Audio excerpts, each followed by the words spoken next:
Well, hey, and like that, there were three. Just like that. Brad, Gary, Hello. how are you guys? Doing good, thank you. Fabulous. Great to hear. So, for those of you who are witnessing this unbelievable, momentous time we are about to partake in, so Carrie is the head of our listings at GearSource. And so she takes care of all of our sellers, making sure that they know, what they're doing, how to do it, etc. And thank you. I'm getting all kinds of reports on my microphone here. So Carrie works with our sellers to make sure that their listings are the best they can be and are, done well, and so that they've got help and support and stuff. Sometimes it's a little daunting when you're a new seller on our platform. So Carrie makes sure that things are going well there. Hi, Lynn. Nice to see you. And Brad, of course, is our VP of Global Business Development. And for those who don't know, GearSource has become, especially over the past year, but we always have been a global company. But certainly over the past year, it's been completely insanely global. So Brad is responsible for our global business development, meaning both sales and listings and sellers. And so Brad works very closely, bringing on board especially the larger sellers globally and working through some of the bigger deals that we're doing and stuff. And so that's who we have. We might have the lovely Miss Cynthia popping in here soon.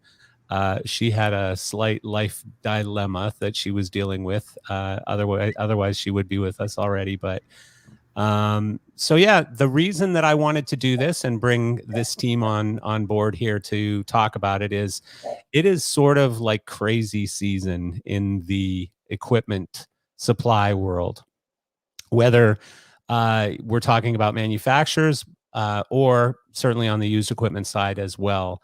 And why is it crazy season? Certainly it started with COVID. And so I want to talk about just sort of some of the transition that COVID made happen to the used equipment market. And I do recognize and acknowledge that we have at GearSource, we have some knowledge that maybe some other people don't have. We have a little bit of insight that other people don't have. And I want to share that with you. And that's why I wanted to bring the team on board as well. And so, with that, I would also like to mention that today alone, we actually had a $400,000 order cancel that was coming from another part of the world into the United States. And it was just based on the, I guess, unknown of COVID, this new, well, not so new anymore, but the Delta variant of COVID. And the act was uncomfortable going forward with their plans at this point. They didn't cancel the tour, but they were not prepared to place deposits on the equipment to get the equipment here in time. So it's sort of in, cyber hell at this moment. The order is placed. The seller is in another country far, far away and is sitting sort of waiting for further instructions. They want to move the equipment. But yeah, so that happened today. And I know for some people listening, 400,000 probably isn't a very big order. For us, it's still a pretty good size order. So we're kind of bummed and hoping that it comes back. So with that said, I kind of wanted to get everyone's take, I guess, on this thing called the COVID timeline. and what that did to the gear markets, especially, what we know, the used equipment markets, and, what that whole timeline looked like. And so, obviously it started, early 2020 when we were starting to see everything. I remember, we all remember, one show canceled, then two shows canceled, and then all of a sudden your phone was ringing off the hook like, oh my God, what's going on? And everything just kind of started to cave in. And so from our business standpoint, what happened? That's a good question. I assume you're throwing that out to the group. Yes. Sure. Yeah. No, COVID's been interesting for everybody on all different levels. I wasn't with GearSource at the time when the primary monster hit. I forgot about that. How come it feels like you've been here forever? Been part of the family, just in a different that's true. Right? Yeah, you weren't even here. Why am I asking you this question? Yeah. Carrie, do you want to put your take on how things were affected when COVID first hit? Well, when it first hit, it wasn't so bad.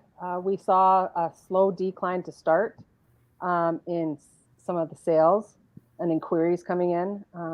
And then we started seeing a lot more people selling gear.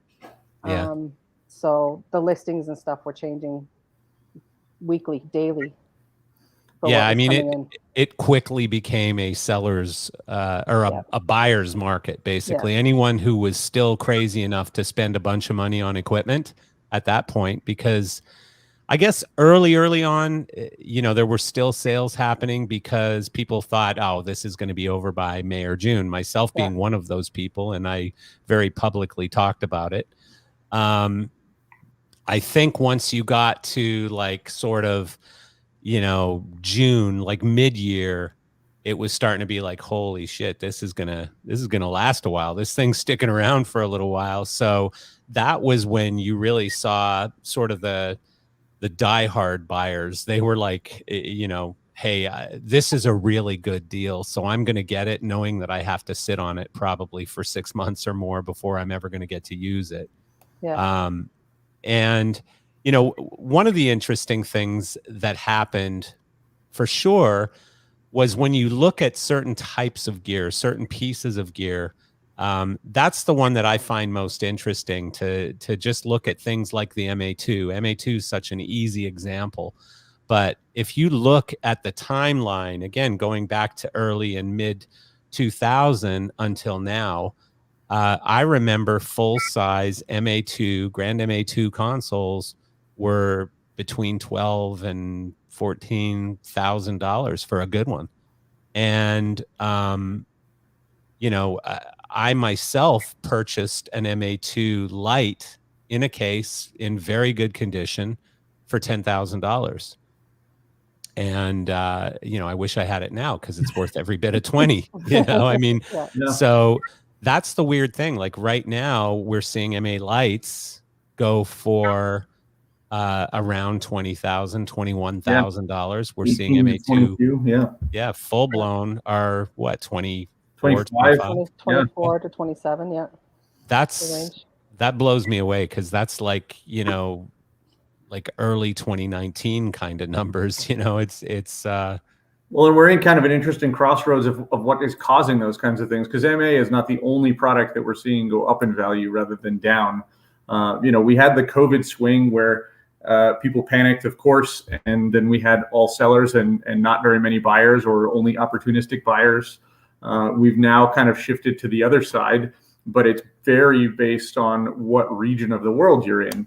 In the US, we're largely open, so there are a lot of shows happening and everybody's eager to get out on the road. So there's a shortage of people in gear, which means there's sort of a mad dash to buy every piece of equipment that can be bought. And in other parts of the world, they're still shut down, or their show sizes are limited in their capacity. So they're still very much in a selling mood and not a buying mood. To add to that is what's happening with manufacturers because of the chip shortage and freight and logistics challenges, that most major manufacturers have back orders in some form or another. Yamaha is back ordered on most of their line, as we understand it, until the end of the year, essentially. That was one that surprised me, really. Yamaha, like, I mean, when you look at some of the lighting manufacturers like MA, uh, these are smaller manufacturers in the grand scheme of things. Yamaha Music is a massive right. organization. And I don't know what they're doing on trumpets and the other side of their business and musical Yeah. instruments and those things, but certainly on the pro audio side of things, we can't find enough of QL, CL consoles and Rios and that top end gear that everybody needs all the time. There just aren't enough of them in the world. So those kinds of things are creating price increases. With supply being so low and demand being so incredibly high. Is it the QL5 that I remember we had a seller in Canada who had like a dozen of them or something, and they sat for a little while, and then we'd trickle one out, and then and then all of a sudden it was just like bing, bing, bing, bing, bing, bing. Yeah. We just sold them all almost instantly, and I bet he probably wants those all back now. We sold all his stock of those, and I believe they were the QL ones. Yeah. And they were sitting, and then they were just all gone. Yeah. That was a weird one too.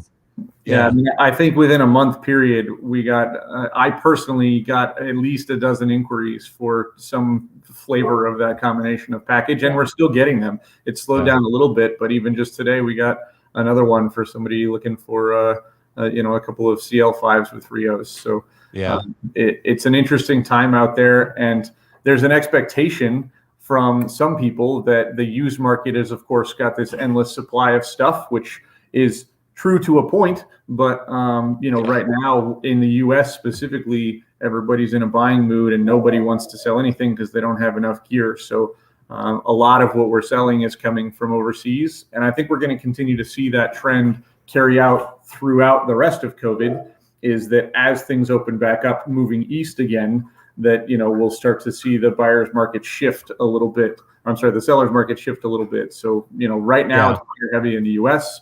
Europe will probably be next, and then Asia, will be last in terms of people looking to get into gear like there isn't any. Yeah, it's interesting. I was talking with Don Chan, who runs our Singapore office, GearSource, over there in Asia, and Don was just telling me, hey, there's a lot of our sellers over here, they don't have any shows going on right now, so they're just unloading gear, because they haven't used it in 18 months and they'd rather have the cash right now, and then they'll just rebuy it later.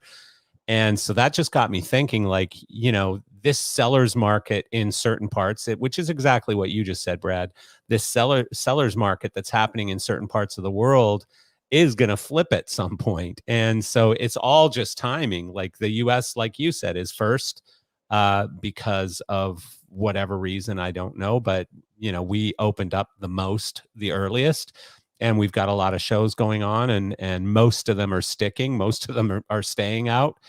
And so what's happening is that we're accumulating a lot of this inventory from weird parts of the world, Malaysia and Vietnam and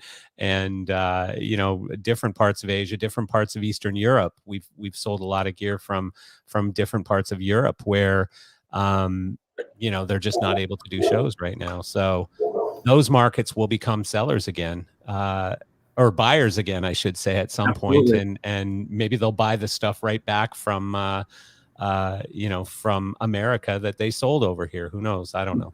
It's entirely possible. I was actually speaking with one of our major sellers in the Asian markets yesterday, and he was saying something that I found interesting, that they do have some shows going on, but they're limited to 1,500 people. So they're a different size of show. So he's doing some things as a rental company, but what he's not doing is big shows. So the inventory that he's selling are big show stuff, BMFLs and a K2 rig and things that are just on a different scale. So I'm curious to see how that affects things over time as well, as we not only open the rest of the world, but open it to different capacities, and if that impacts what the needs are and what the availability is. I'm sure that it will.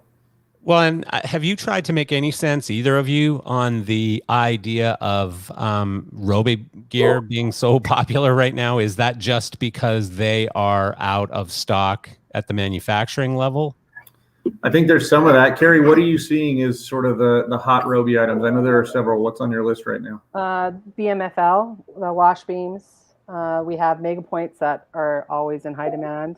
The spiders. There's quite a few. The whole BMFL line is pretty hot. Yeah, and I think you're right about spiders. We had a mad dash of people looking for them and kind of determined that there weren't any to be had about a month ago. Yeah. Hopefully there will be some that start to loosen up a little bit, but I think you're right on that. You know, I can't speak for Roby certainly, but based on what I've heard and kind of what I understand of their situation, that they have several back orders as well, and they've sold through their entire B stock essentially, is what I understand. So not only do they not have new inventory because of manufacturing challenges coming in, but they don't have any B stock left. So you know they're selling like mad, but they just can't keep up like everybody else, unfortunately. Yeah, and that's like Yamaha. Any B stock gear that hits the market is gone almost instantaneously, right away. Yeah, it hits. So. Well, and I know you guys are managing like sort of a hot wish list, need zone kind of list of just hot items that you've got a waiting list of people waiting for. So other than so pretty much of the Roby line, Yamaha consoles, MA2s. Yep. What else is really hot right now? Some of the SL model stages, SL 100s. Oh, okay. There's that makes a lot of sense because a lot of shows that would have been indoors have moved outdoors. Yeah. Even things like churches and In fact, on that subject, I had somebody that was a high school choir teacher call me saying that they're not allowed to do concerts and rehearsals inside, or they can, but they have to wear masks and they don't want to do that. So he's exploring buying a stage for the district so that they can all have their choir concerts outside. Kind of hard to sing with a mask on, right? Right. It is a little tough. Yeah. It's interesting how that's changing things, and people that were not necessarily in the stage business but are getting into it now because they see the opportunity there. So right. Yeah. And video walls are hot too. Probably outdoor walls, I'm guessing more so, right? Yeah.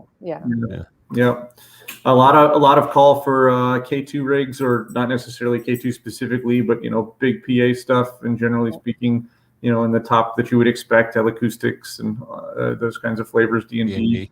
Yeah. So there's a lot of need out there. It's just an interesting time with discrepancies between what's available and what's being asked for. And generally speaking, one of the challenging things for buyers is right now that there's such uncertainty in whether or not shows are going to go or not go that they don't know until they have very little time left to plan. And if you have to pull gear from Europe or from Asia in order to be able to facilitate that, that timeline being truncated, coupled with all the challenges with freight right now, sometimes deals just can't be done. It's not a matter of money. It's a matter of, there's just not enough time to make it happen. And in other instances, a lot of them are certainly challenged by the cost of freight right now. Well, the cost and availability. I mean, I know we have one pretty large package, sound and lighting, coming over from, is it Malaysia? Mm-hmm. And, freight has just been a nightmare, not just from a standpoint of cost, but just getting it scheduled. Yeah. Being able to get on a ship. I've actually found from a sales perspective that one of the hardest things to deal with right now is getting a quote on freight. Because it's so hard for them to get a commitment. Most freight companies now, they, at least from what I've seen, they're not actually providing hard numbers until they actually book it. And then, of course, if you book it and cancel, then they want to charge you. So it's really hard to give somebody a really firm shipping number that they can count on and then go think about for a couple of days and come back and say, yes, it's got to be we're going to do this and this is our ceiling, and away we go. And it'll get on a boat. Tough in the equipment selling business because, how much is it and when can I have it? And both of those are questions that we can't really answer. We're at somebody else's mercy. Well, and even once it hits its destination from the boat, it sits at the yards for weeks waiting to load on rail or wherever to get to. Carrie, you've been involved with that order going from Chile to Canada. What have the delays been on that? Anything really. It was at port delays, and then once it hit Canada, it sat waiting to be loaded on the rail for 2.5 weeks. Yeah. Is that on rail now? Finally, yeah. Oh, it is? Yeah. Just yesterday. That's going where? Winnipeg, right? Right. Yeah. Winnipeg, I think. No, Calgary. Or is it Calgary? Yeah. Oh, right. Yeah. But they won't even give they won't even get a final arrival date yet for Calgary. It still says to be determined. Well, let me tell you, it's a stop. train going from Vancouver to Calgary. It can't be much more than a couple of days. It's a 10-hour drive. So you can take the longest trip you possibly want over the mountains instead of through them. It's still only a couple of days, you know, unless the train gets hijacked. And you never know. In our industry right now, as hot as that gear is, like that's a big D&B rig with a bunch of Midas consoles and Digico consoles and stuff. That's a big rig. Yeah. So yeah, maybe there's banditos hanging out in the mountains, ready to pick off the train cars or something. Worst places to hang out, right?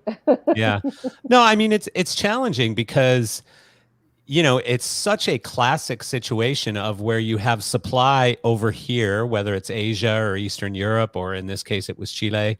You know, who are like the Chilean sound company was just a company that was practically out of business, you know, for all intents and purposes. Like the Chilean government wouldn't let them even go into their warehouse. You know, they were just not allowed to do anything. And so, you know, they were desperate to get cash out of their inventory and at least turn it into something positive. And so, you know, the challenge is, so we've got inventory over here and we've got buyers over here, and then we've got these really over cluttered, slow moving ships in the middle that are kind of getting in the way of progress. So, you know, I just keep wondering, like, why don't we just have a ship, you know, have a GearSource ship with a bunch of containers and, you know, I saw an article today that was kind of interesting. It was somebody's turning shipping containers into swimming pools. For people's houses. And I was thinking they're probably digging up those pools right now because it's worth more as a shipping container. Yes.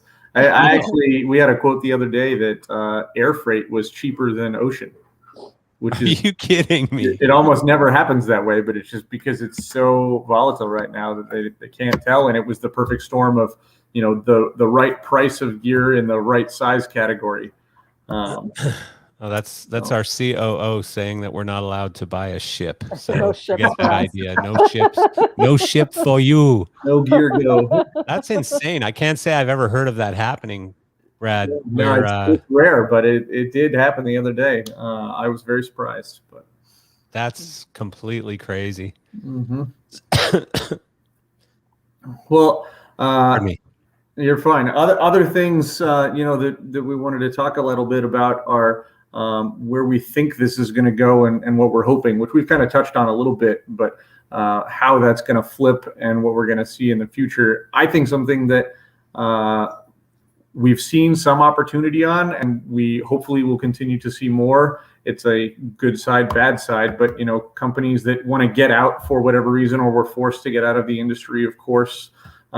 Very sad for those that are by force. Some people are just fed up and they don't want to deal with grinding back to getting to a fully functioning operation. So what we're starting to see now more than we have in the past is larger piles of gear, and not just single SKUs, but, you know, full liquidation efforts, whether it's a major portion of an inventory or an entire inventory or whatever. So, you know, I think it'll be interesting to see as cash starts to flow again, where those buyers come from. Are they the same opportunity buyers that have always been there that were kind of cash rich, or is it new people that see an opportunity to grow, that maybe we're fortunate to be able to have some cash coming out of this and can springboard their operation?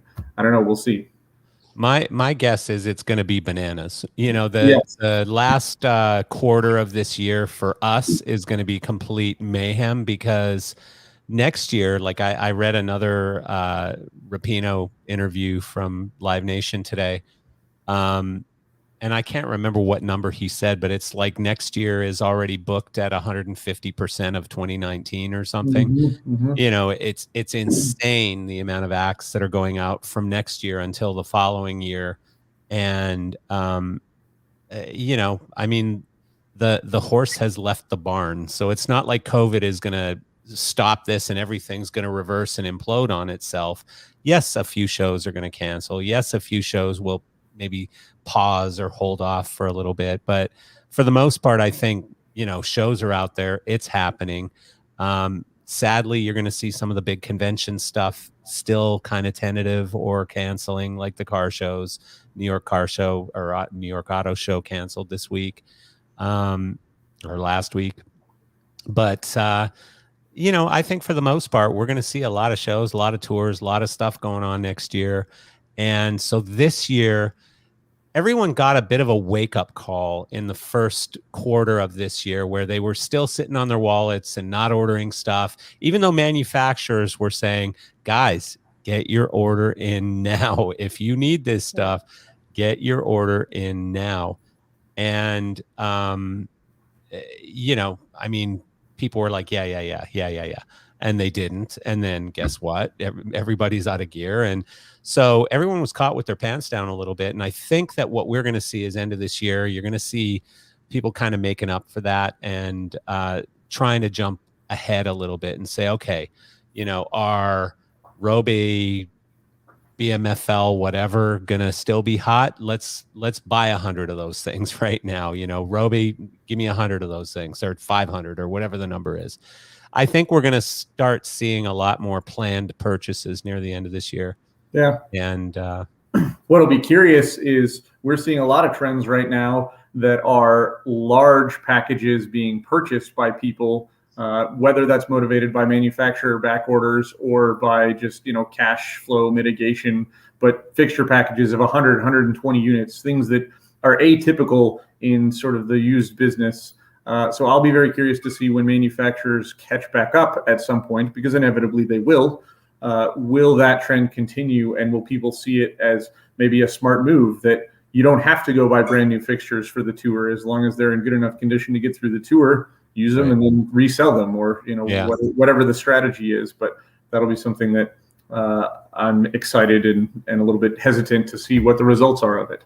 Yeah, no, I think we're gonna, fortunately for us, we're gonna see a lot more of that. I mean, we had a conversation this week with one of the big, let's call it the big three companies out there about exactly that. It makes a lot of sense that, right now, while manufacturers don't necessarily have exactly what they need, hey, let's take advantage of the used market and go out there and become a buyer right now. The stuff's not as perfect as it was when it was new, but it's damn good enough. And let's go out and buy it, put it on the 2 or 3 tours that we need to put it on, and then become a seller again. Yeah. So, you lose less. And a lot of the gear that's being listed in the larger quantities for fixtures are all QC'd and well maintained from companies anyway. So they may not be in pristine condition and have some scratches, but they will. Yeah.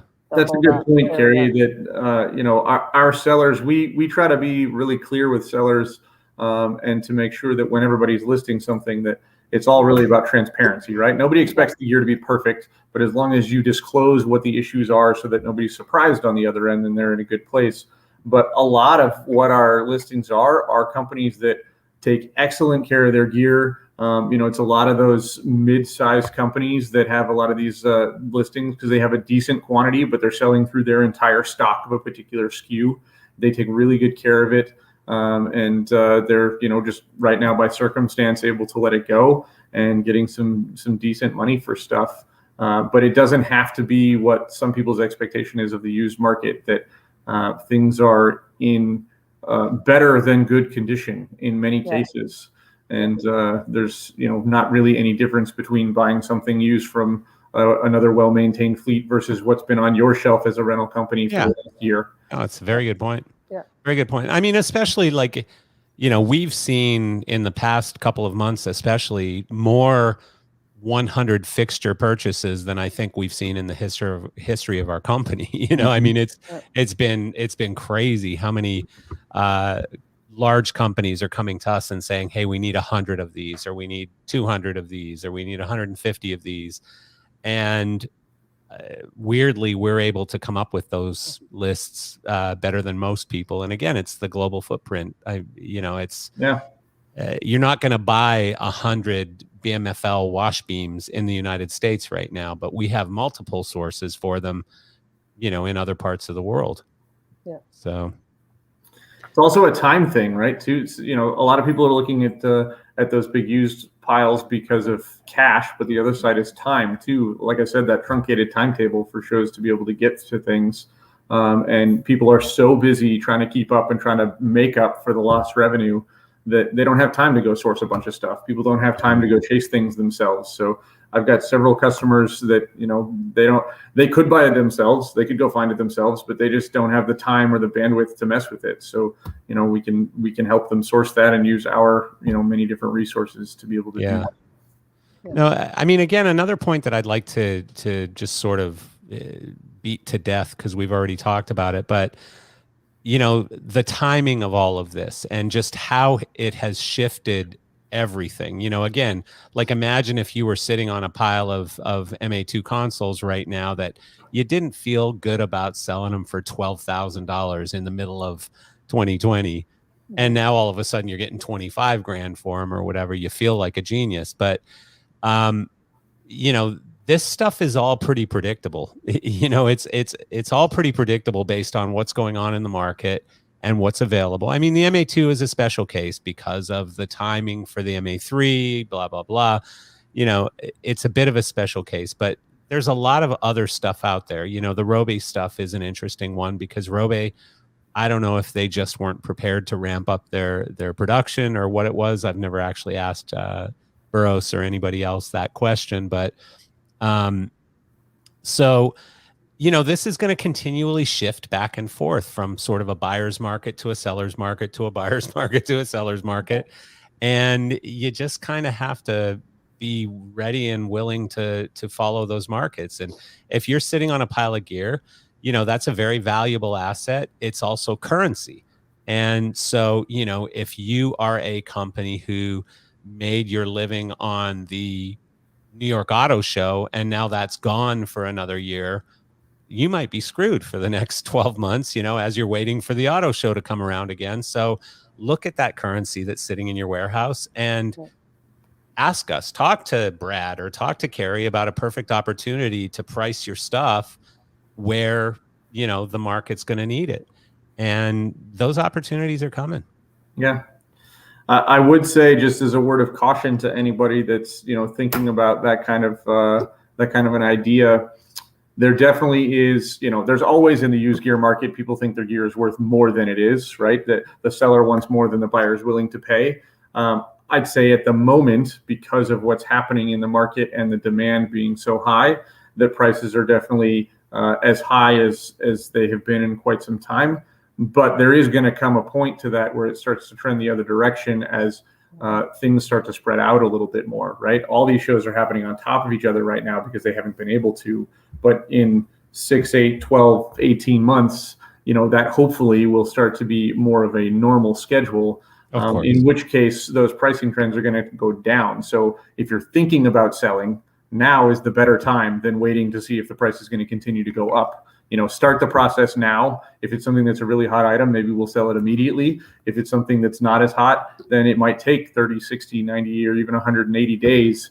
So if you wait 6 months to start that, then you're going to be on the losing end, not the winning end, most likely. Well, and the MA2 is going to drop to 10 or 12 grand again.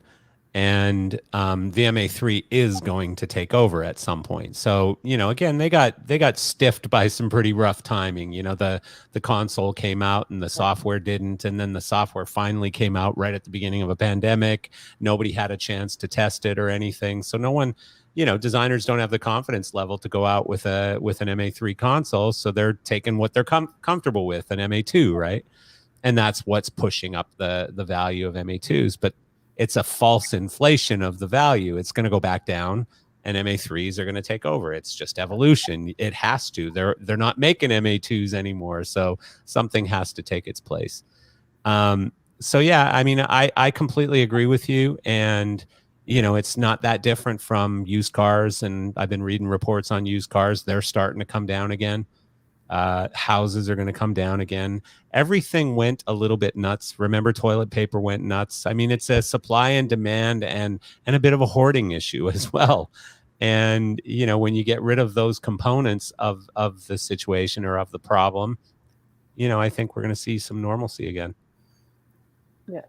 We shall see. The next 24 months is going to be really interesting to see what trends do and how the world reacts to everything and what happens with the remainder of COVID. Yeah. Hey, on a side note, Brad, and this is completely 1000% off topic, but we're coming up on an anniversary here of the September 1st thing that we did last year, you and I, and a whole bunch of other people, 3,500 or 4,000 or 10,000 or whatever number of people we had at one point. But,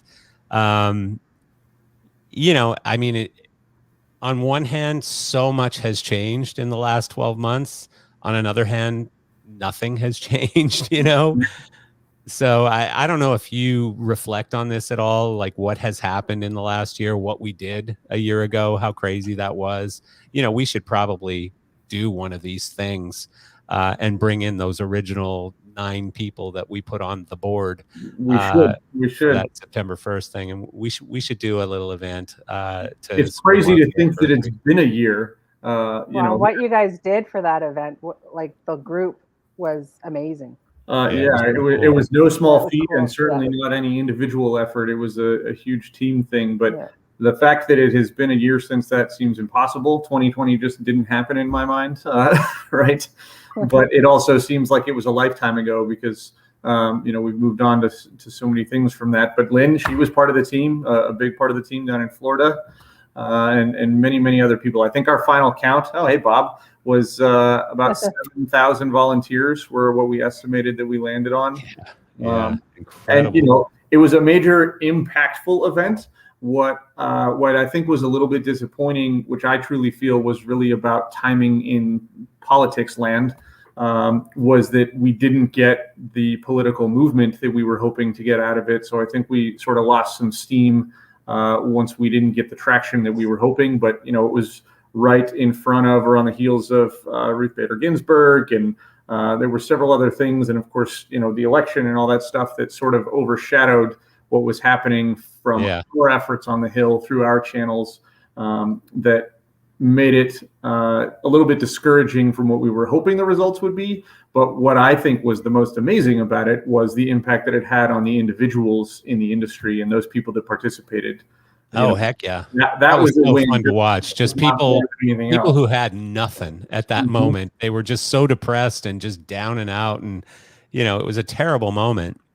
And this just gave them something to be excited about, you know, for that period of time or whatever. Many people that were on the couch and, you know, had nothing else to feel like they had to live for. And this was a good moment that was about 6 months in that made people feel like they, you know, had a purpose again. So it reinvigorated them enough to at least get through to the next 6 months. Yeah. So let's definitely plan on doing one of these things, and we'll bring on that original board that we put together, which I'm going to need your help remembering who was on that board. But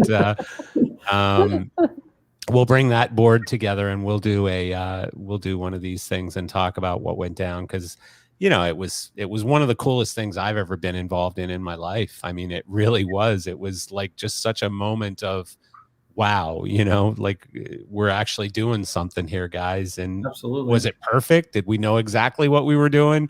Did we do everything right? Hell no. But we sure, we definitely moved, you know, we moved things forward a little bit, and we made some noise, that's for sure. So, but I happened to notice today on LinkedIn, that our friends from the UK, who have done a tremendous job continuing this thing.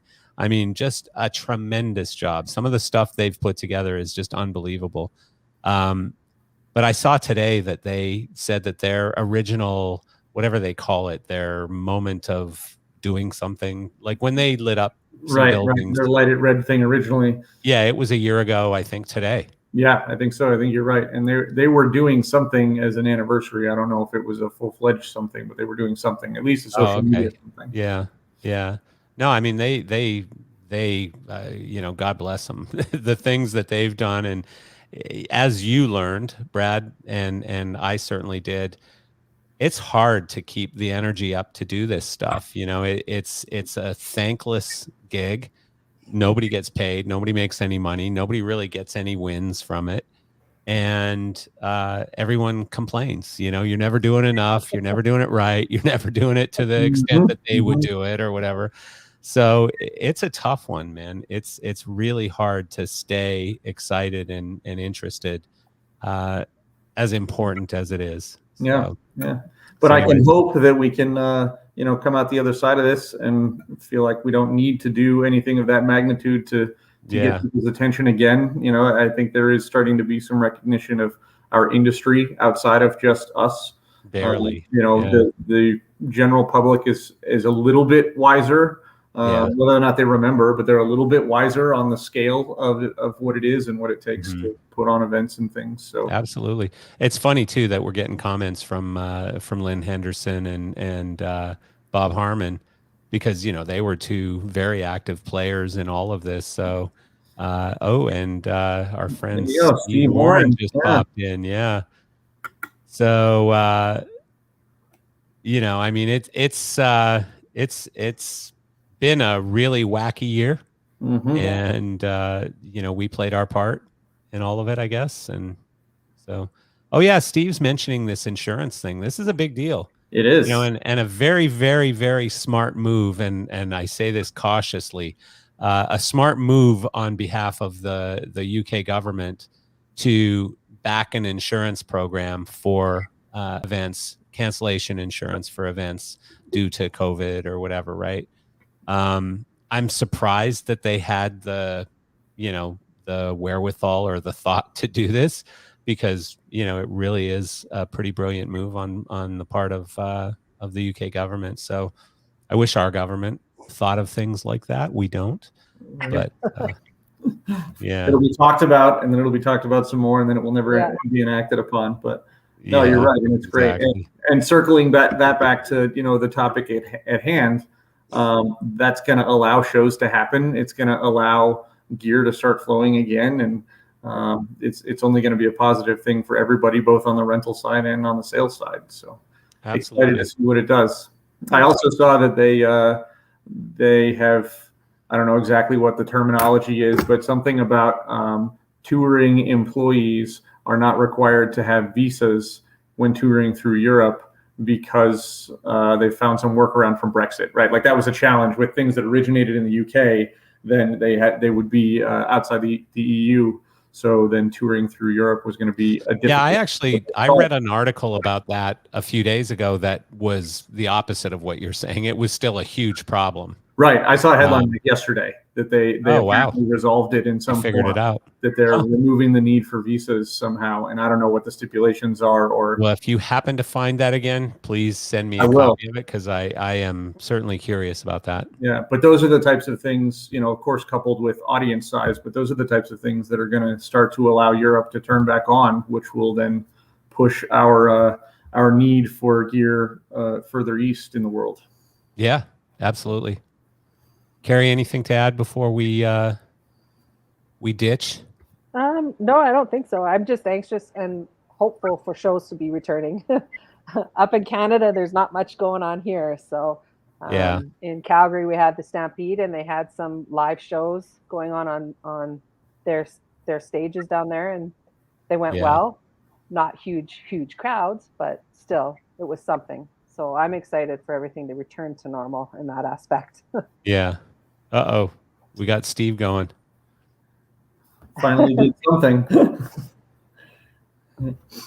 I don't think anybody's ever impressed with the government, but well, I think I just said that I was impressed with what they did. But I mean, again, because they did something, they actually acknowledged this specific industry and said, hey, there's a problem here. Let's go fix this.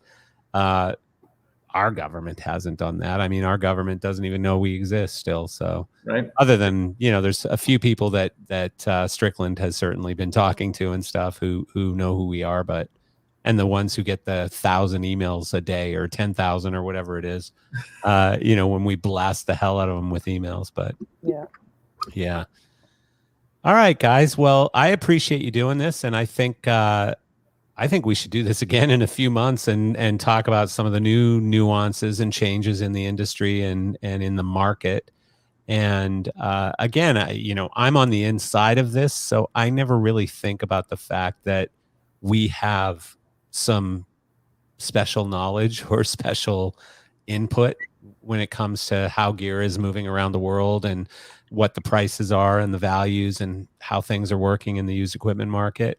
And, again, because every one of these companies out there, this is a currency. This is a huge asset that they're sitting on. In most cases, it's their largest asset and most important asset.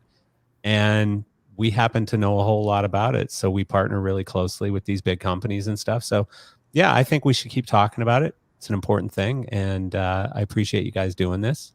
Thank you. And absolutely. We should circle back and see if our predictions were correct. Mine are never correct. I can be perfectly honest about that. You can predict that you don't know how to predict?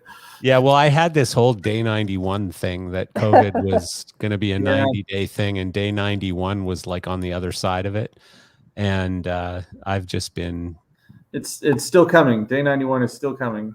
Yeah, it's day like 991 or something, right? It's not really 91. Well, what we do know is that demand for gear is going to go up when everything else starts opening. Demand for gear is strong, and it's gonna continue getting stronger. Yeah, I completely agree with you. Yeah. Cool.